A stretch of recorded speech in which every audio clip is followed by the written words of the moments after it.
Euh, je voudrais attaquer le problème du phénomène d'identité chez l'homme. Je vais parler, euh, je vais parler d'une façon plutôt calme pour essayer de développer ce phénomène-là d'une façon suffisamment profonde, simple, pour que les gens puissent le comprendre selon les variétés de leur personnalité.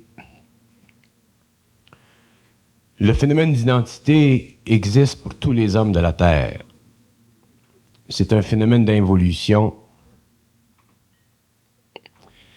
C'est un phénomène qui empêche l'homme d'être heureux. C'est un phénomène qui empêche l'homme d'être bien dans sa peau. C'est un phénomène qui sépare l'homme de lui-même. C'est un phénomène qui provient du fait que l'homme vit en société et que il ne vit pas dans son intelligence, autrement dit dans l'intelligence créative, mais vit dans une couche d'intelligence qui résulte de l'infection permanente due au fait que les hommes sont inconscients et projettent sur d'autres hommes avec bonne ou mauvaise volonté des idées qui ne sont pas réelles mais qui sont les leurs, des idées qui sont fondées sur le système sensoriel. Le problème d'identité, dans le fond, c'est un problème de sensorialité, c'est un problème d'astralité chez l'homme. C'est un problème qui résulte du fait que l'homme puise dans le monde matériel des facteurs de connaissance qui deviennent pour lui, avec le temps, des facteurs de vérité. Et ces facteurs de vérité-là ne seront jamais totalement complets, parce que la vérité est toujours incomplète. Et les hommes fondent leur perception d'eux-mêmes sur ces facteurs-là et s'empêchent de vivre leur vie autrement. Selon le mode de société, selon la structure sociale, selon que la société est simple, agraire, ou très technique, comme la nôtre, le problème d'identité varie. Dans la société tribale, dans la société agraire, le problème d'identité est résolu par une conscience collective, que l'on retrouve dans les tribus, par exemple. Mais dans la société complexe, moderne, où la technologie et les structures sociales imposent sur l'individu un poids constant, un poids permanent, où l'individu est forcé de dominer sa nature psychologique en lui imposant un statut social quelconque, il se développe une gamme de différenciation entre tous les hommes qui fait que celui qui est au bas de l'échelle souffre de celui qui est un petit peu plus haut que lui, et celui qui est un petit peu plus haut que lui souffre de celui qui est un petit peu plus haut que lui, de sorte que le problème d'identité demeure chez l'homme à tous les niveaux de l'échelle sociale, qu'il soit pauvre, qu'il soit riche, qu'il ait le pouvoir politique ou le pouvoir financier. Celui qui est très riche voudra être plus riche que l'autre qui est riche, son voisin. Celui qui a le pouvoir politique voudra avoir autant de pouvoir que l'autre, ainsi de suite. Sur le plan de l'homme, sur le plan simple de la vie de tous les jours, le problème d'identité existe et il mine la réalité psychologique de l'individu et force l'individu constamment à astraliser, c'est-à-dire à émotiver sa relation avec les hommes en se servant d'un mécanisme qui est très très mauvais, le mécanisme de comparaison. J'ai déjà expliqué que c'est très mauvais pour un homme de se comparer à un autre homme. Parce que lorsqu'un homme se compare à un autre homme, il s'imagine que l'autre homme a plus que lui. Et lorsqu'un homme s'imagine qu'un autre homme a plus que lui, automatiquement, il dévalorise ce qu'il possède et il ne peut pas faire croître ce qu'il possède, même si ce qu'il possède est en quantité minime comparé avec ce qu'il pense de l'autre.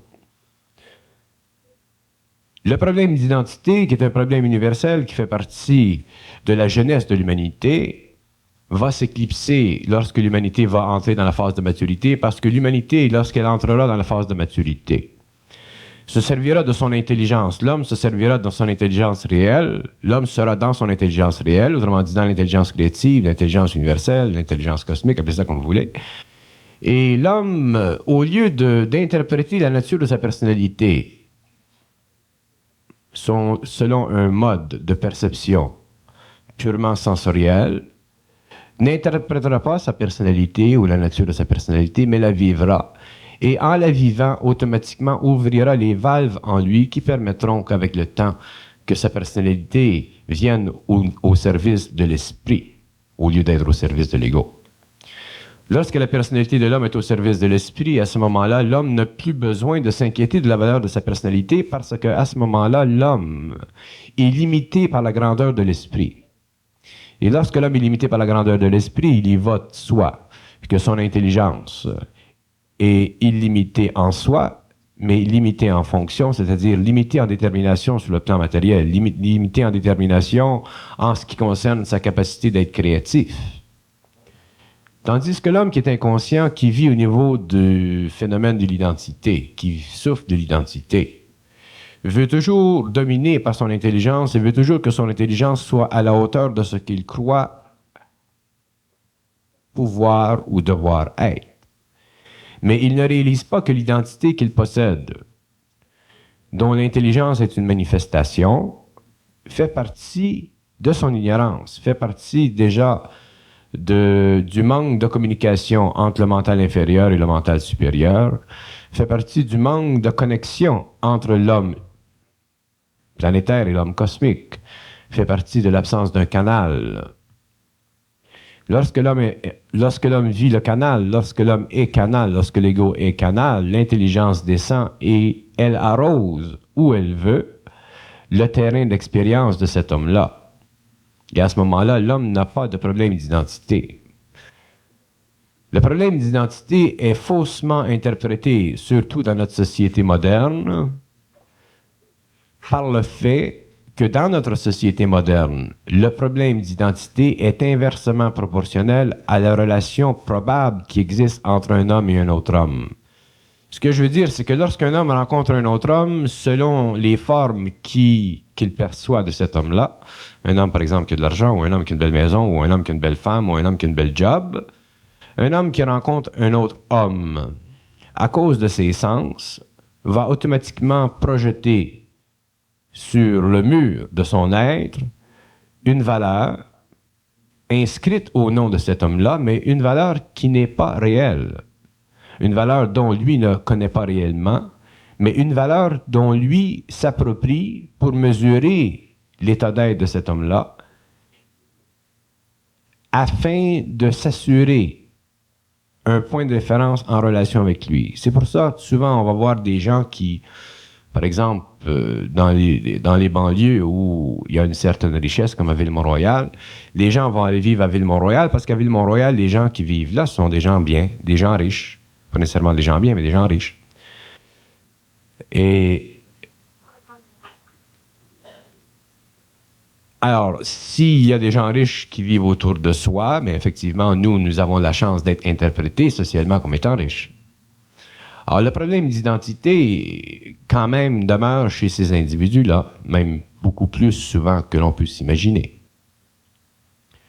Tant qu'un homme n'a pas réalisé que le regard qu'il a pour lui-même est un regard qui est faussé par l'émotivité qui résulte de sa comparaison avec les autres hommes, il ne peut pas être heureux avec lui-même, quel que soit le remède qu'il prend pour être heureux. Parce que le problème d'identité n'existe pas seulement sur le plan matériel.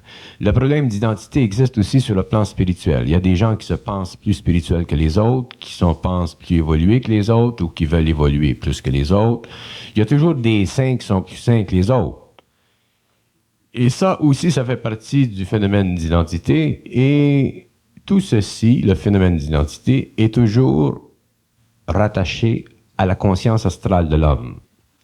Moi, je définis la conscience astrale de l'homme comme cette partie de l'homme qui fait de lui un être à la fois animal et à la fois menteur, parce que il a besoin de la partie animale pour engendrer sur le plan matériel suffisamment de vibrations pour le tenir dans la matière, ce qui est le but du corps astral, et à la fois menteur pour lui permettre de suivre la courbe de l'évolution.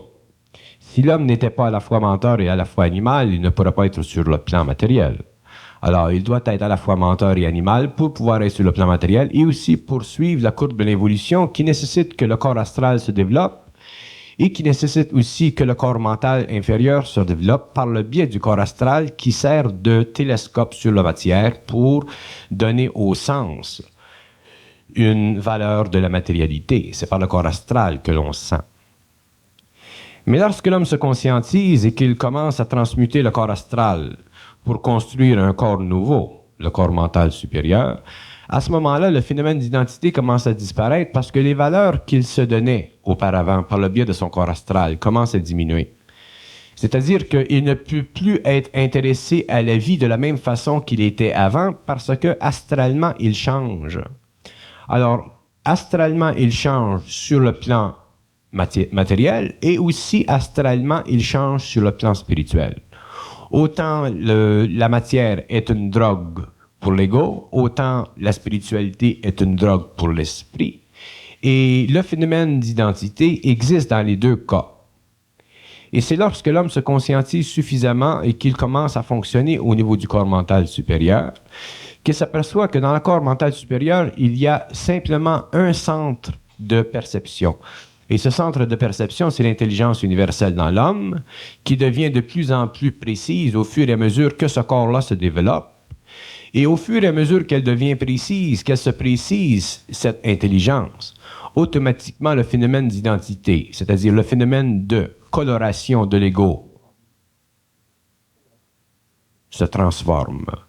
De sorte qu'éventuellement, l'homme ne sent plus le problème d'identité parce qu'il n'a plus à s'identifier. Le problème d'identité fait partie du fait du mécanisme qu'on a besoin de s'identifier aux autres ou à la société, mais prenons pour le moment les autres, pour se donner une valeur. Si vous prenez deux billes, il faut que vous ayez un point de référence pour savoir où chaque bille se trouve par rapport à elle-même. Alors, vous mettez un bâton et vous avez une bille, puis à ce moment-là, vous savez que la bille est à telle distance de l'autre, à cause du bâton. Mais si les deux billes sont en relation les unes aux autres, sans qu'il y ait un troisième point, à ce moment-là, les billes vont chercher ne pourront pas s'identifier, ne pourront pas se trouver une valeur. Et le poteau dans la société, c'est la valeur sociale, grimpante, et les billes sont les deux individus. Et la valeur sociale grimpante, c'est la valeur historique, la valeur contemporaine qui institue la société et qui devient le point de référence pour tous les égaux, autrement dit, pour toutes les billes. S'il n'y avait pas de société, à ce moment-là, les deux billes ne chercheraient pas à se comparer parce qu'ils n'auraient pas de point de référence universel. Mais l'homme vit dans une société, il ne peut pas ne pas vivre dans une société. Et l'homme pense, et l'homme a des émotions, et automatiquement, à cause du fait qu'il pense, et à cause du fait qu'il pense qu'il pense, et à cause du fait qu'il a des émotions, il est forcé de se trouver un point de référence, un poteau, et ce point de référence lui est gratuitement fourni par la société. Et lorsqu'il a ce point de référence, il est automatiquement forcé de voir sa relation avec l'autre bille dans une autre lumière, c'est-à-dire dans une lumière comparative. Et c'est là que fait l'homme l'erreur. Mais pourquoi il fait l'erreur? Parce que justement, il n'est pas dans son intelligence. Si l'homme était dans son intelligence et qu'il n'avait pas besoin de penser pour se savoir, s'il n'avait pas besoin de penser pour savoir l'autre, s'il n'avait pas besoin de penser pour savoir simplement, il n'aurait pas à faire cette recherche, ce point de référence, et il se suffirait à lui-même parce qu'il saurait que l'intelligence est infinie et elle se manifeste en lui selon sa capacité de l'absorber et il vivrait de cette intelligence. Autrement dit, un verre d'eau qui est plein, il est aussi plein qu'un autre verre d'eau qui est plus petit. Et l'homme doit réaliser ceci, c'est que si son verre d'eau est plein et que l'autre verre d'eau est plus grand mais il est plein, ils sont tous les deux pleins. Mais dans la société humaine, au niveau de l'identité, c'est pas ça que ça marche. C'est pas comme ça que ça marche. Le type va dire, ben moi, j'étais un petit verre d'eau, puis lui, c'est un gros verre d'eau. Puis il s'imagine que le gros verre d'eau contient plus de potentiel que le petit verre d'eau, puis c'est pas vrai. Parce que le potentiel du verre d'eau, c'est d'être plein, et le potentiel du petit verre d'eau, c'est d'être plein. De là vient le problème d'identité. Et le problème d'identité, c'est une maladie. Si ça va très loin, le problème d'identité, ça peut devenir une crise de folie, ça peut être une dégringolade au niveau du corps astral. Ça peut mener à la folie, ça peut mener à Saint-Jean du bon Dieu. Autrement dit, ça retarde l'évolution de l'homme. Le problème d'identité sur le plan matériel, on le connaît suffisamment dans le sens qu'on l'a tous vécu.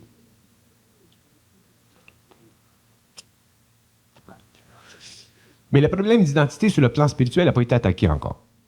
Personne n'a osé encore parler de spiritualité parce que la spiritualité, ça appartient au bon Dieu. Tu ne peux pas attaquer ce qui appartient au bon Dieu. Tu attaques seulement ce qui appartient aux hommes. Alors, à un certain moment, il faut que le bon Dieu tombe sur la terre, puis le bon Dieu est là. On va l'attaquer. Le problème de spiritualité. Parce qu'il faut qu'il soit attaqué, le problème de spiritualité. Autrement dit, il faut que l'intelligence descende sur le plan matériel et éclabousse.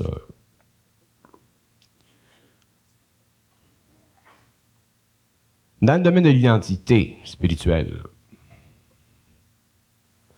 un homme a deux choix. Soit qu'il évolue spirituellement pour être grand spirituellement, ou il évolue spirituellement pour en sortir. Un homme qui évolue spirituellement pour être grand spirituellement ne sortira jamais de sa spiritualité et souffrira toujours de l'identité spirituelle parce que l'identité spirituelle sur le plan spirituel est la même que sur le plan matériel. Elle est infinie, tant que l'on n'a pas compris l'illusion de l'identité spirituelle. Un homme qui réussit à sortir de l'identité spirituelle, à ce moment-là, entre dans l'intelligence, dans son intelligence, qui est l'intelligence universelle, et à ce moment-là, peut facilement côtoyer tous les hommes sans qu'il y ait entre lui et les autres hommes de valeur comparative. De sorte que les hommes qu'il côtoie deviennent automatiquement ses amis. Pas ses frères. Faites attention, c'est dangereux, frère.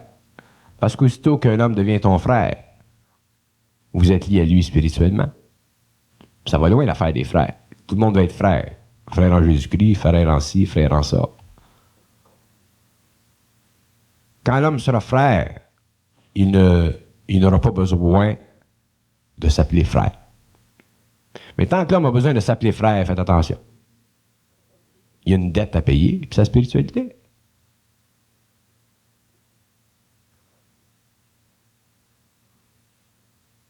Et dans le monde où l'on vit, dans le monde où il y a de plus en plus de spiritualité, il y a de plus en plus de tendance à devenir des frères. Les musulmans noirs, c'est des frères. Les francs-maçons, c'est des frères. Les sociétés secrètes, c'est des frères. Les sociétés ésotériques secrètes, c'est des frères. Mais quelle fraternité? Fraternité entre eux autres. Mais c'est pas une fraternité universelle. Fraternité, du moment que tu t'appartiens à mon clan, là, on est des frères. Mais si tu appartiens au clan de l'autre, on n'est pas des frères. Pourquoi? Parce que on ne vit pas la même spiritualité. Puis effectivement, les hommes ne peuvent pas vivre la même spiritualité parce qu'il y a autant de différentes spiritualités qu'il y a de différents statuts sociaux. Les Rose-Croix, c'est une spiritualité. Les francs-maçons, c'est une autre spiritualité. Il y a d'autres spiritualités dans le monde. Il y en a des milliers et des milliers de sortes de spiritualités. Alors, si tu appartiens à ma spiritualité, ça marche, mais si tu n'appartiens pas, débarque. Fait que t'es ta frère quand ça marchait, mais c'est que t'es débarqué, t'es plus frère. Fait que dans le mot frère, il y a beaucoup de fraises. Mais quand on commence à être intelligent et qu'on commence à comprendre l'illusion de la spiritualité, à ce moment-là, on s'aperçoit que les hommes sont nos amis. Un peu comme les animaux sont nos amis. On n'est pas gêné de dire que le chien, c'est un ami de l'homme. Parce qu'il est suffisamment intelligent pour acheter ton journal à la porte. C'est la même chose au niveau des hommes. Quand les hommes seront conscients, ils s'apercevront qu'il y a beaucoup d'hommes sur la terre qui sont leurs amis. Puis le temps est venu pour détruire la fondation psychologique, spirituelle du mot frère. Parce que le mot frère implique automatiquement une clandestinité dans une idée, dans une idéologie spirituelle qui fait notre affaire au niveau de notre personnalité. Le mon frère divise les hommes. C'est pas son but, remarquez bien.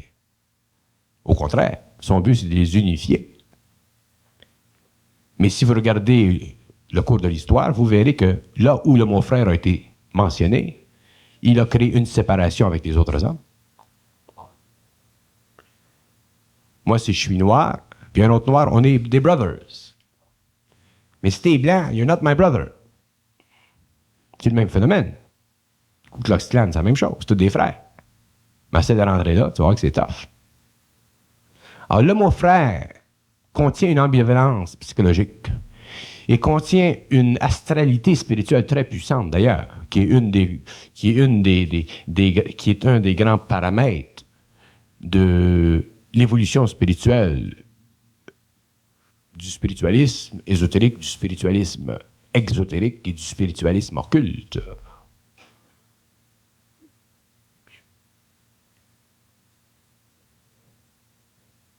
Et si vous faites l'exploration de ce phénomène du mot frère, parce qu'on emploie des mots, mais on ne sait pas ce que ça veut dire, on n'en connaît pas les limitations, comme le bon Dieu, on ne connaît pas les limitations. On ne connaît pas les mots, on ne connaît pas les lois des mots, on ne connaît pas l'astral dans les mots, on ne voit pas la vibration émotive dans les mots, et comme on ne voit pas la vibration émotive dans les mots, on se sert des mots pour engendrer des mouvements dans le monde qui servent au niveau collectif, mais qui, sur le plan individuel, ne servent plus. Parce que l'homme n'a pas besoin de frères pour vivre sur la terre. Il a besoin d'êtres qui sont dans la même intelligence que lui, autrement dit des amis, autrement dit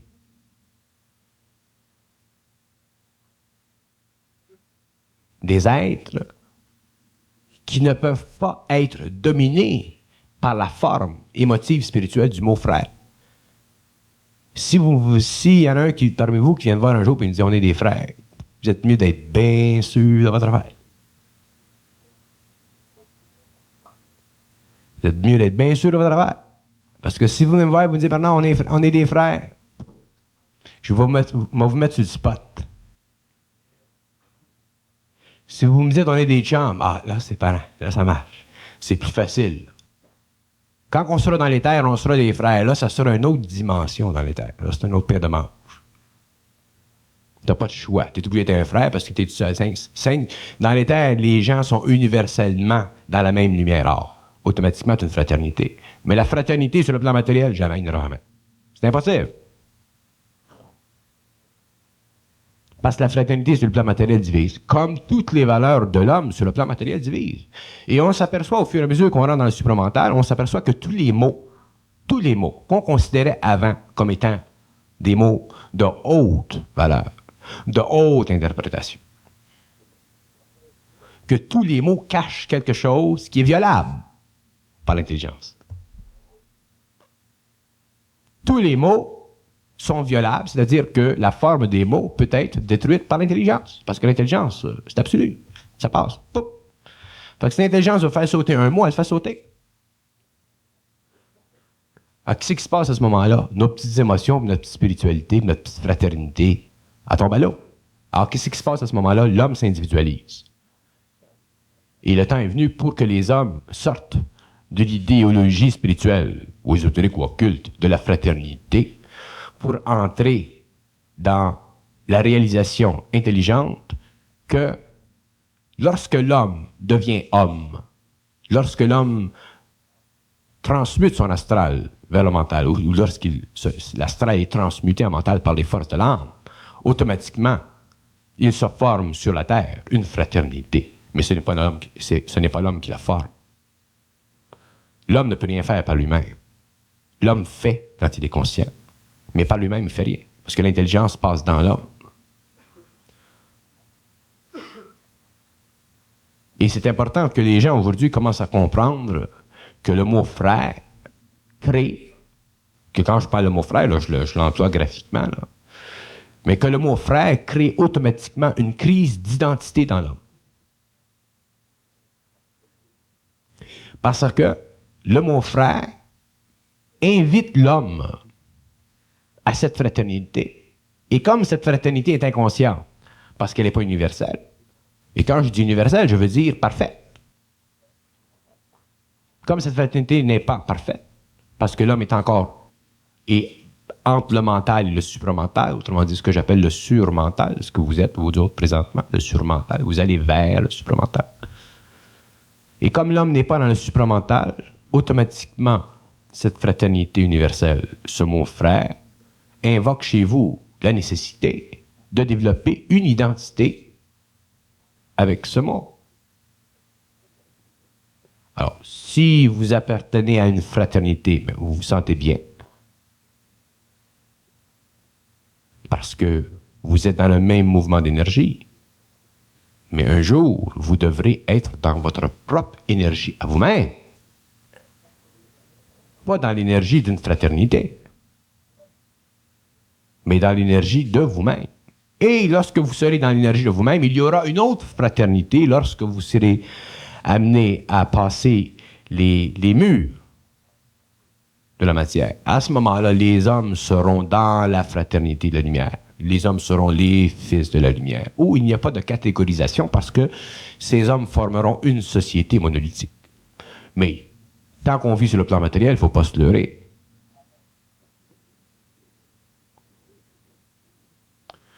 Le problème d'identité, c'est un problème qui est très profond.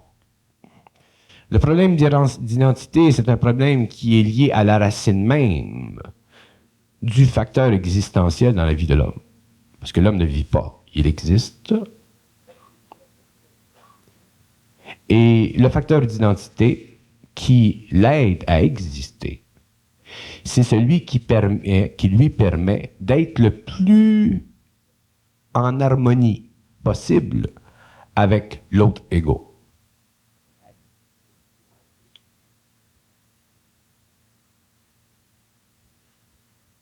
Mais c'est dangereux. Si un homme attend d'être en harmonie avec l'autre ego, ou si l'homme attend d'être en harmonie avec ce que la société projette qu'il soit, il se crée automatiquement un conformiste. Et l'homme ne peut pas se conformer à rien, puisque l'homme, s'il va vers le supramental, devient de plus en plus lumière. Et s'il devient lumière, l'homme, il n'a besoin d'aucun point de référence autre que lui-même.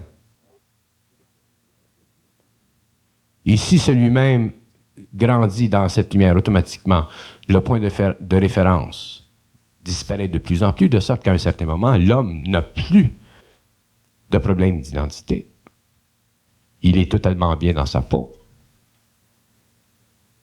Ce que je reproche à la spiritualité sur la Terre, c'est de ne pas avoir, d'ailleurs elle ne peut pas, parce qu'elle est loi spirituelle, mais c'est de ne pas avoir éclairé l'homme par le biais du mental. Elle a éclairé l'homme par le biais de l'astral. Elle a éclairé l'homme par le biais de l'émotion au lieu d'éclairer l'homme par le biais de l'intelligence. Si la spiritualité avait éclairé l'homme par le biais de l'intelligence, automatiquement aujourd'hui, l'homme serait grand, l'homme serait conscient, l'homme serait dans le supramental. Et le fait que la spiritualité sur la terre entière, de par les religions, de par les organisations, les organismes philosophiques, ait éclairé l'homme par le biais de la spiritualité, par le biais de l'émotion, a créé dans l'humanité une angoisse spirituelle très profonde, angoisse que l'homme, que l'individu, qui n'est pas encore dans le supramental, qui n'est pas encore suffisamment dans sa propre intelligence, vit et dont il souffre. Et c'est ce qui fait que des gens par milliers accourent pour trouver une réponse à leurs questions. Pourquoi? Parce qu'ils sont encore dans le sein de leur crise spirituelle d'identité. Lorsque l'homme est en dehors de cette identité, de ce phénomène d'identité, qui n'a pas de crise matérielle, psychologique ou de crise spirituelle d'identité, à ce moment-là, l'homme ne court pas nulle part. Courir vers qui? Il se connaît, il se sent, il se sait. Il sait qu'il sait. Quand un homme commence à savoir qu'il sait, même si c'est un petit peu, c'est déjà quelque chose.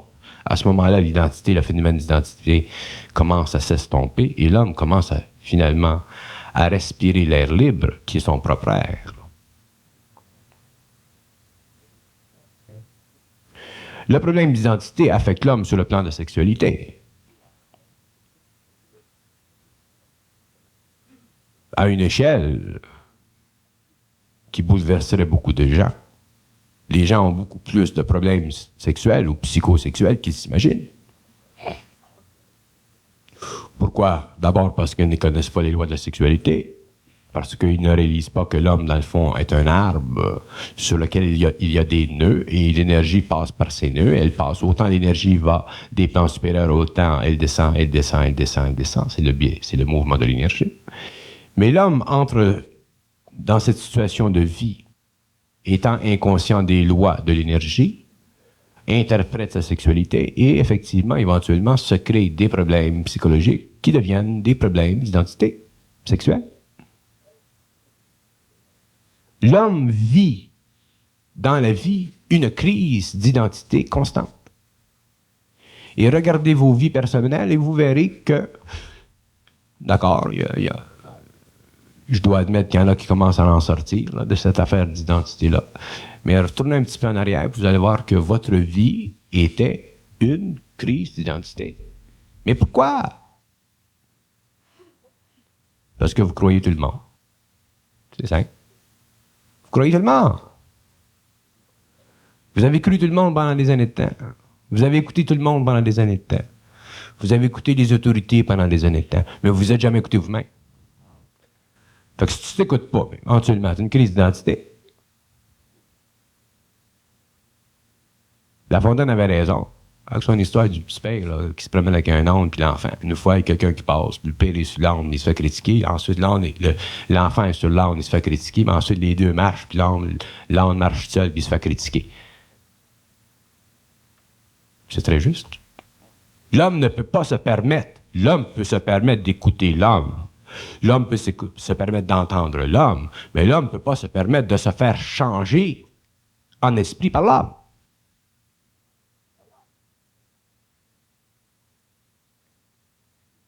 Mais pour que l'homme réussisse à sortir de ce marais qui est la crise d'identité, il faut qu'il sache certaines choses.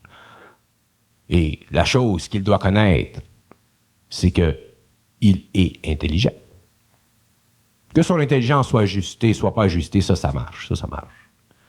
Mais que l'homme ait en lui de l'intelligence, qu'il y ait des bribes d'intelligence, et qu'une fois qu'on lui a suffisamment brasser le cerveau pour qu'il le réalise, qu'il a en lui de l'intelligence, à ce moment-là, il en sort de sa crise d'identité.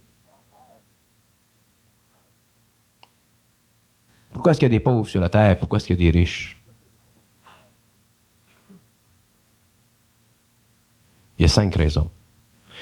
Il y a des pauvres sur la Terre pour des raisons karmiques et des riches. Il y a des pauvres sur la Terre et des riches pour des raisons purement circonstancielles, qui font partie des événements de la vie de l'individu, des souffrances de vie. Mais les événements circonstanciels existent pourquoi? Parce qu'il n'y a pas d'intelligence dans l'homme. C'est évident que si l'homme vivait de l'intelligence, de son intelligence et de sa volonté, il serait vraiment pauvre.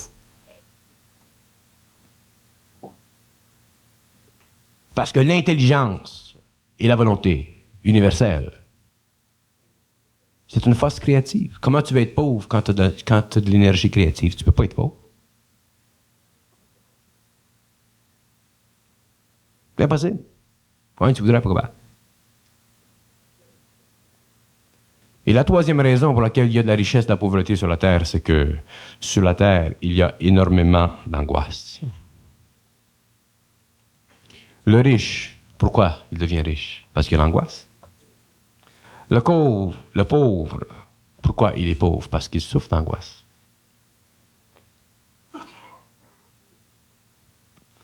Le pauvre, il souffre d'angoisse, ça tue son énergie créative. Vous savez, quand vous avez des dettes et des problèmes ici, ça ne marche pas ici. Le pauvre, il souffre d'angoisse. Il ne peut pas créer. parce qu'il est astral. Le riche, il souffre d'angoisse, mais il peut créer. Pourquoi? Parce que c'est comme ça qu'il brûle son angoisse. Parce que déjà, le riche, avant qu'il accumule beaucoup de capitaux, il était dans une situation d'aide. Sans ça, il aurait été pauvre. Soit que son père hérité de son père ou les grandes familles, ainsi de suite. Mais à un certain moment, l'angoisse vient. Parce que l'angoisse, elle vient toujours. L'angoisse, dans le fond, c'est quoi? C'est l'interférence de l'âme par le biais du corps astral pour avertir l'ego que c'est assez. Mais l'ego, il continue pareil. Il faut être riche. Mais c'est pas le faire être pauvre. Seulement quand t'es pauvre, tu peux rien faire. Quand t'es riche, tu peux faire quelque chose. Tu deviens plus riche. Alors, le pauvre et le riche souffrent d'angoisse. Et le pauvre et le riche souffrent d'identité. Mais l'identité du pauvre, elle est différente de l'identité du riche, parce que le pauvre, dans son identité, voit sa petitesse. L'identité du riche lui permet de voir sa grandeur, qui est fausse. Parce qu'elle n'est pas réelle. Mais l'homme qui se conscientise, l'homme qui entre dans son intelligence, dans l'intelligence universelle, dans la volonté universelle. Je ne parlerai même pas d'amour universel parce qu'il y a trop de monde qui bloque ça encore. Mais l'homme qui vit de l'intelligence et de la volonté, qui devient centrique, pas égocentrique, est totalement indifférent aux pauvres et aux riches. Il est indifférent aux riches parce qu'il connaît les lois du pauvre et du riche.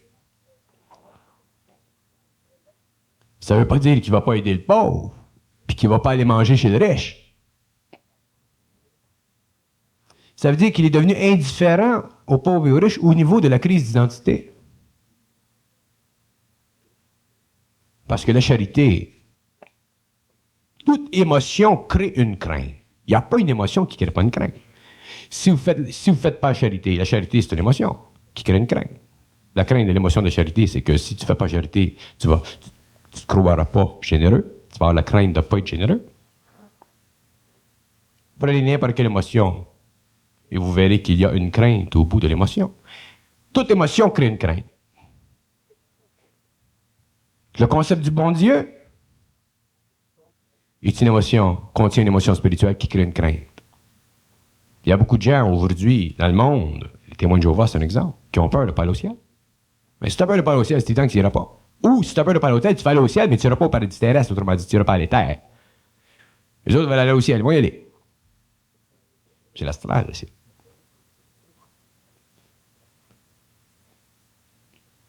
Alors, si toute émotion crée une crainte, imaginez-vous que tous les mots créent une émotion. Ensuite, demandez-vous pourquoi l'homme souffre d'identité.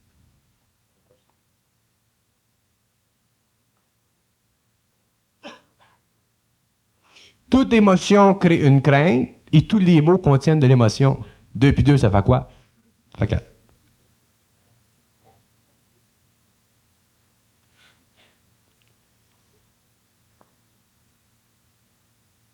Donc, le problème d'identité sur la planète Terre, c'est un problème universel, c'est un problème mondial, c'est un problème individuel.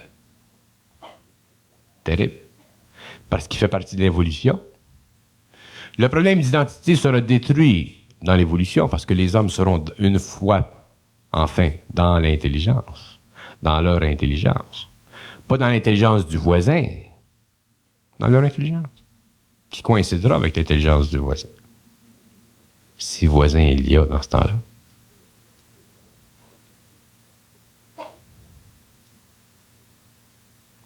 Dès que l'homme sent en lui de la petitesse, dès que l'homme sent en lui un manque d'amélioration, dès que l'homme sent en lui une incapacité d'atteindre son sommet, il vit une crise d'identité. Quand vous dormez, vous n'avez pas de crise d'identité, ça marche vos affaires?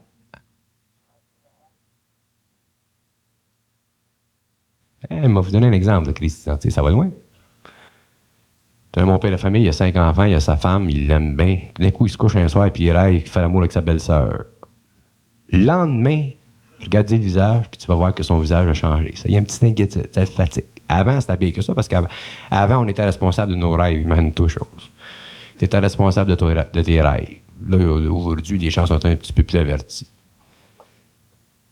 Mais sais-tu que quand tu commences à être responsable de tes rêves, retournons 20 ans, 25 ans, quand tu es une sœur, puis tu commences à être responsable de tes rêves, puis tu es un frère, puis tu es un frère, puis tu rêves comme tout le monde, puis tu en rêves, tu n'as pas besoin d'aller dans un club. C'est comment il s'est jamais été, tu sais qu'est-ce que c'est, comment ça marche.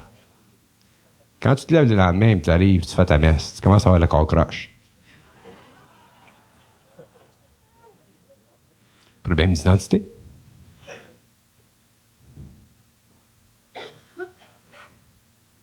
Ah, c'est extrêmement important que l'homme qui va qui passe du mental au surmental vers le supramental, c'est très important pour cet homme qu'il comprenne qu'il ne peut pas se payer le luxe d'avoir un problème d'identité. Moi, je le fais avec vous autres dans les séminaires, je vous lance la balle. Des fois, je suis un petit peu raide, mais il faut que je le fasse. Mais c'est important que les gens en arrivent une fois pour toutes à cesser de souffrir d'eux-mêmes, matériellement ou spirituellement. Puis, naturellement, à cause du climat dans lequel on est, c'est pas tellement sur le plan matériel qu'on souffre rendu à un certain moment d'évolution, c'est sur le plan spirituel. La crise d'identité de l'homme va passer du plan de l'expérience matérielle psychologique au plan de l'expérience spirituelle. Et lorsque l'homme commence à rentrer dans la phase de la crise d'identité sur le plan spirituel, ça commence à être grave. Ça commence à être grave. Parce que d'abord, si vous souffrez d'une crise spirituelle d'identité, à un certain moment, quand vous allez être prêt à passer du mental, de l'émotif inférieur au surmental, au supramental, qu'eux autres en haut vont tous vous mettre le bétret à terre, à ce moment-là, si vous avez une crise d'identité spirituelle, vous allez être pris, emprisonné, et vous allez souffrir de la dualité, parce que quand les forces de la lumière rentrent dans les corps de l'homme, ils détruisent la dualité dans l'homme. C'est quoi? Qu'est-ce que c'est l'intelligence cosmique? C'est la destruction de la dualité dans l'homme, au niveau émotionnel, au niveau mental. La lumière ne peut pas descendre dans l'homme s'il y a dans l'homme de la dualité. Alors, pour descendre, elle détruit la dualité. Plus elle descend, plus elle fait vibrer les corps, plus il y a de dualité. Ceux qui se plaignent dernièrement là, que le mental, ça commence à fonctionner à 200 000 à l'heure. Avant, c'était à 100 000 à l'heure, puis avant, c'était à 20 000 à l'heure, puis avant, c'était à 10 000 à l'heure. Là, il commence à s'apercevoir que là, c'est 200 000 à l'heure. Là, ça n'arrête pas dans ce pattern. C'est la destruction de la dualité dans le mental. Jusqu'à temps que ça soit clair et net. Après ça, il n'y a plus rien. Le signe de l'intelligence. Et il y a un rapport direct entre la crise d'identité spirituelle, qui devient extrêmement aiguë à ce moment-là, et la pénétration de la lumière dans le mental de l'homme.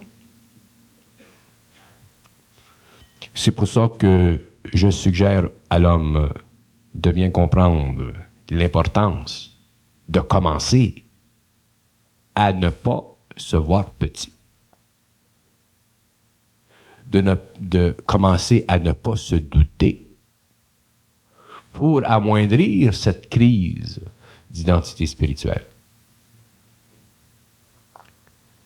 Quand je dis que l'homme passera du supramental tenu, je dis tenu. Quand tu rentres dans le supramental, tu es tenu, tu n'as pas besoin de vêtements parce que tu n'as pas d'identité, tu n'as pas de problème d'identité. Mais avant de rentrer dans le supramental, tu as des vêtements. Tu es un rose-croix, tu es un ci, tu es un ça. Tu es un bon catholique, tu es un bon... T'es quelque chose. Mais quand tu rentres dans le supramental, tu n'as plus de vêtements. C'est la lumière.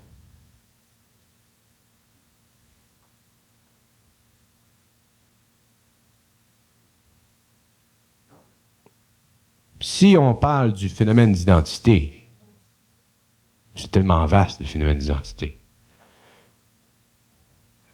On en parle pour éclairer l'esprit de l'homme afin que l'esprit de l'homme ne se soumette plus à l'anxiété qui est régie par cette identité.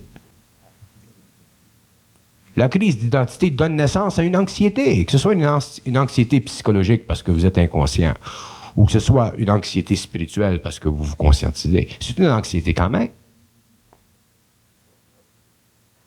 Mais il n'y a pas de différence devant la lumière entre l'anxiété psychologique et l'anxiété spirituelle.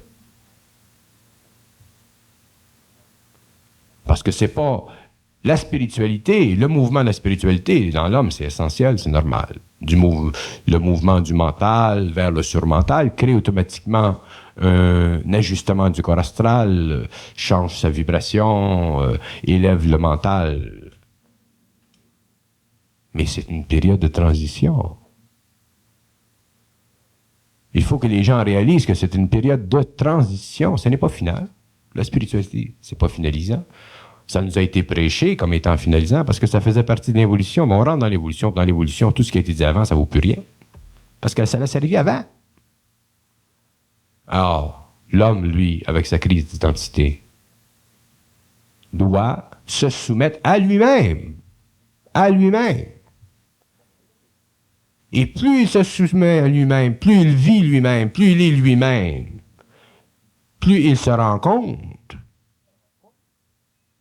que l'intelligence est en lui, et que l'intelligence est créative en lui, et que l'intelligence détruit la forteresse de l'identité.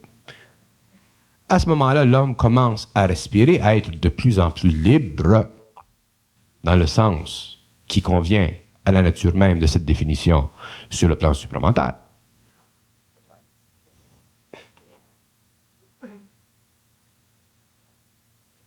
Le problème d'identité chez l'homme, c'est un problème mondial, c'est un problème qui est permanent tant que l'homme est dans l'évolution. Ça fait partie de l'évolution, lui.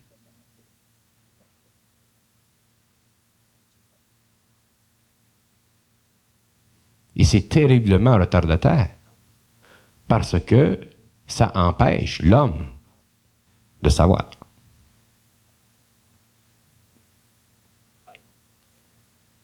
Ça empêche l'homme de savoir. Si tous les gens dans la salle pouvaient se fier à ce qu'ils savent, à ce qu'ils sentent, ils seraient bien dans leur peau. Mais aussitôt que vous sentez quelque chose, que vous